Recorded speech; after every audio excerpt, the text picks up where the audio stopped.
Good evening and welcome to You Old News. I am Drew, And I'm Ari. bringing you the latest in historic news. We begin tonight with the Declaration of Independence.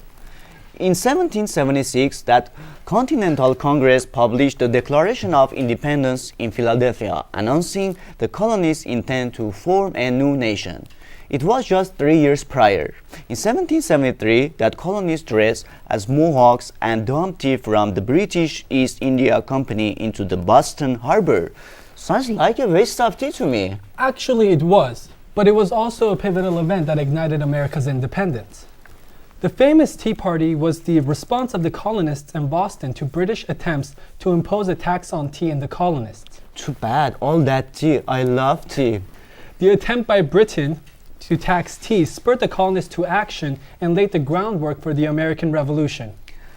Next, we flash forward to May 25, 1787. Guards stood at the entrance of Pennsylvania State House as Robert Morris of Pennsylvania, the financier of revolution, opened the proceeding with a nomination. General George Washington was nominated for the presidency of the Constitutional Convention. The vote was unanimous.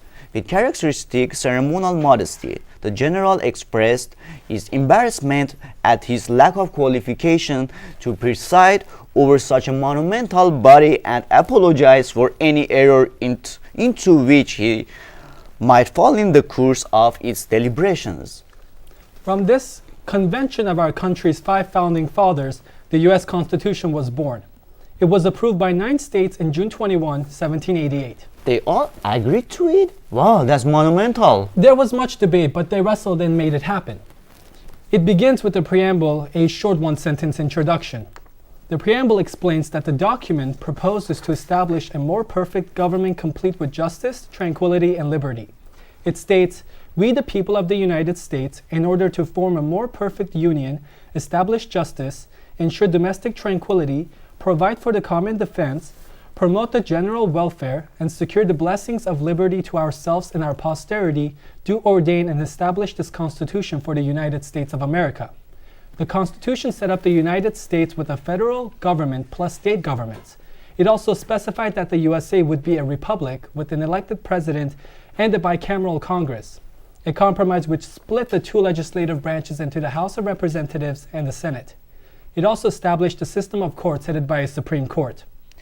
Well, that's it for this edition of You Old News. In closing, a quote from Albert Einstein, a physicist born in Germany in 1879. Einstein moved to the US in 1933 and died in 1955. Einstein said, "Insanity is doing the same thing over and over and expecting different results." With that, I am Drew along with Arin, committed to learning from history, not repeating it. Good night and peace out.